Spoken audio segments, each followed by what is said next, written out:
जय माता दी दोस्तों, हल षष्ठी व्रत के लिए आप सभी माताओं बहनों को ढेर सारी शुभकामनाएं। भगवान आपकी सारी मनोकामनाएं पूर्ण करें और आपके बच्चों की आयु लंबी करें। इसी के साथ आज का जो वीडियो है वो मैं शुरू कर रही हूँ। दोस्तों, आज के वीडियो में मैं आपको बताऊंगी, बहुत सारी बहनें जो हैं वो बहुत दूर दूर रह रही हैं और पूजा का सामान जो है वो उनको नहीं मिलता है। कई दफ़ा क्या होता है कि गाँवों में जो लोग रह रहे होते हैं तो एक दूसरे से कह के भी बहुत सारा सामान जो है वो इकट्ठा करवा लेते हैं, और कई दफ़ा बहुत सारी बहनें जो हैं वो परदेश में रहती हैं और इस कारण से उनको बहुत सारी सामग्री जो है वो नहीं मिलती है।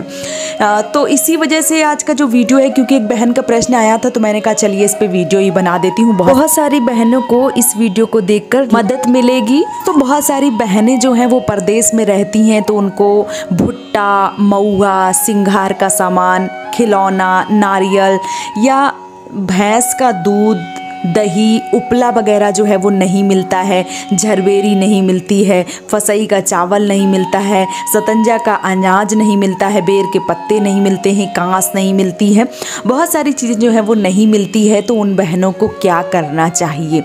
तो देखिए, होता क्या है कि बहुत सारी चीज़ें जो हैं वो मिल जाती हैं कई पूजाओं में, लेकिन कभी कभी क्या होता है, चाहे जितनी हम नियम से पूजा करें, कई दफ़ा छोटी से छोटी चीज़ पूजा में रह ही जाती है। और उस पूजा में कोई चीज़ अगर रह जाती है तो हम क्या करते हैं, दक्षिणा जो है वो चढ़ा देते हैं भगवान को। उससे क्या होता है कि जो भी सामान हमारा नहीं चढ़ा होता है वो दक्षिणा में भगवान स्वीकार कर लेते हैं। दूसरा क्या होता है कि दूसरा ये है कि बहुत सारे लोग अगर सामान नहीं मिल रहा है तो उनको मन से, क्योंकि श्रद्धा और जो भाव है वो आपको अपने मन में रखना चाहिए, और जो श्रद्धा है, जो भाव है आपके मन में भगवान के प्रति, कोई चीज़ नहीं भी अर्पण करेंगे तब भी भगवान उसको स्वीकार कर लेंगे। कैसे?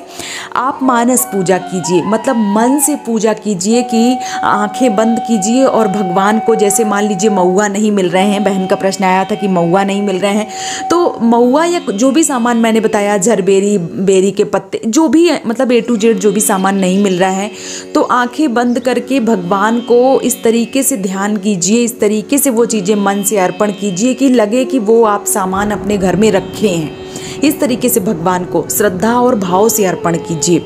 साथ ही साथ आप ये नहीं कर सकते हैं, आप दक्षिणा चढ़ा दीजिए। दक्षिणा नहीं चढ़ा सकते हैं तो आप फूल जो हैं वो चढ़ा दीजिए।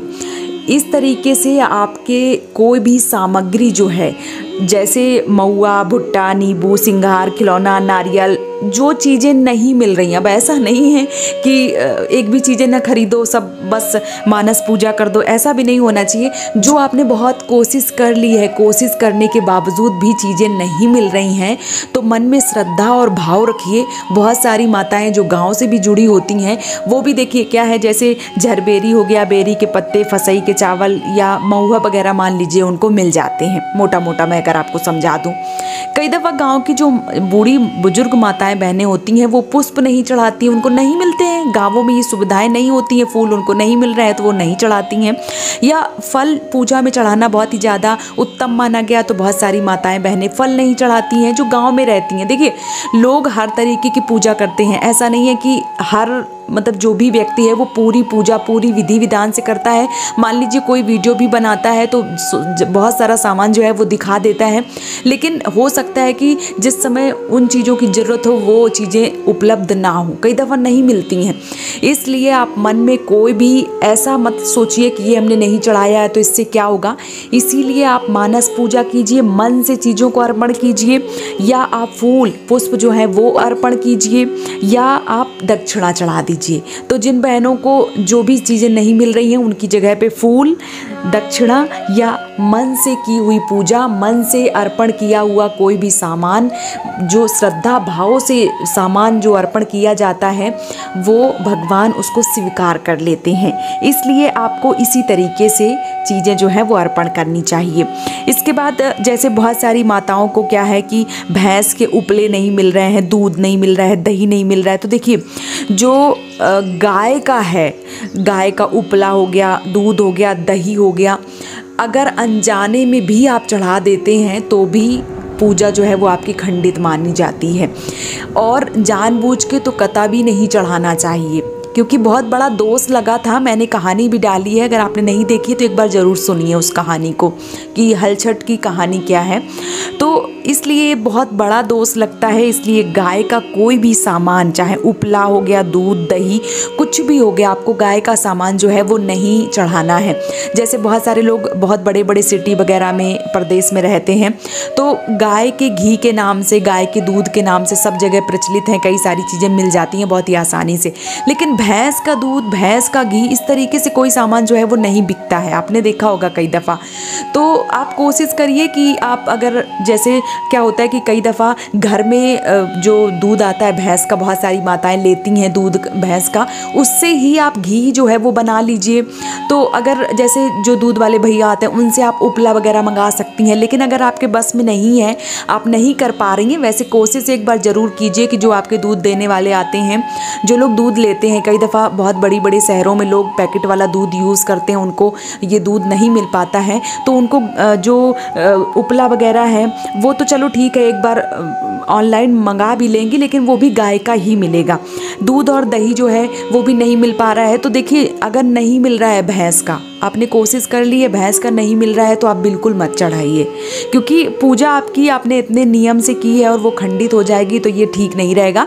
इसलिए आपको जो गाय है उसका कोई भी सामान, उपला भी नहीं, दूध भी नहीं, दही भी नहीं, कुछ भी सामान आपको गाय का नहीं चढ़ाना चाहिए।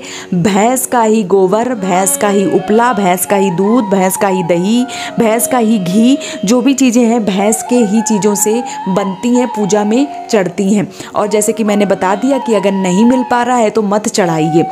उनकी जगह पे जैसे मैंने बता दिया कि पुष्प अर्पित कर दीजिए या दक्षिणा अर्पित कर दीजिए, या मन से पूजा कर दीजिए कि मन से मैंने घी चढ़ा दिया है। ये मतलब सारी चीज़ें जो है उसी तरीके से आप कर सकते हैं। साथ ही साथ महुआ के दोने बनाए जाते हैं, तो जिन माताओं बहनों को महुआ के दोने जो हैं वो नहीं मिल रहे हैं, क्योंकि दोने भरे जाते हैं, तो दोना अगर नहीं मिल रहा है तो बाँस की कोई भी डलिया ले लीजिए, नई डलिया बाँस की, क्योंकि बाँस जो है वो वंश चलाने का काम करता है और बाँस भी बहुत ही ज़्यादा शुभ माना जाता है। किसी भी पूजा में अगर आप बाँस का कोई भी टोकरी ले जाते हैं, कोई भी डलिया, सूपा वगैरह उसमें सामान रखते हैं, तो वो भी बहुत ज़्यादा शुभ माना जाता है। तो अगर आपको महुआ का दोना नहीं मिल रहा है तो आप बाँस का जो भी पात्र लेके आ रहे हैं, कोई भी डलिया लेके आ रहे हैं या कुछ भी सामग्री लेके आ रहे हैं बाँस वाला, तो उस पर आपको स्वास्तिक का निशान बना लेना चाहिए।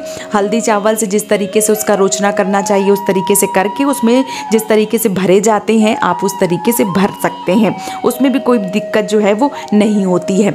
अच्छा, महुआ अगर नहीं मिल रहे हैं जिन बहनों को, ऐसी बहनें, क्योंकि बहुत सारी बहनें जो महुआ खा के ही व्रत का पारण करती हैं, तो जिनको नहीं मिल रहा है ऐसी बहनें खजूर खा सकती हैं, केला खा सकती हैं या सेब खा सकती हैं। क्योंकि चाहे तो खजूर ले लीजिए, चाहे केला ले लीजिए, चाहे सेब ले लीजिए, ये तीनों ऐसी चीज़ें हैं जो कि मतलब, क्योंकि इसमें जो हल है उससे बोया और जोता जो है वो नहीं खाया जाता है, तो केला और खजूर और जो सेब है ये ऐसा माना जाता है, नियम है ऐसा। और आपके यहाँ जो नियम है वो आप कर सकते हैं, लेकिन जो उपाय है वो मैं आपको बता दे रही हूँ कि ये केला, खजूर और जो सेब है, अगर आपको महुआ नहीं मिल पा रहा है तो आप जो बहनें हैं वो सेब, खजूर और केला भी चढ़ा सकती हैं और पारण भी कर सकती हैं। इन सारी चीज़ों से कोई भी परेशानी, कोई भी जो दिक्कत है वो आपको देखने को नहीं मिलेगी। तो ये रहे आपके प्रश्नों का जवाब। उम्मीद करती हूँ कि आपको वीडियो पसंद आया होगा। आप सभी बहनों को एक बार फिर से, आप सभी बहनों को हल छठ व्रत की ढेर सारी शुभकामनाएं। भगवान आपके पुत्र की आयु लंबी हो और वो जीवन में खूब सारी तरक्की करें। इसी के साथ आज का जो वीडियो है वो मैं समाप्त कर रही हूँ। जय माता दी दोस्तों।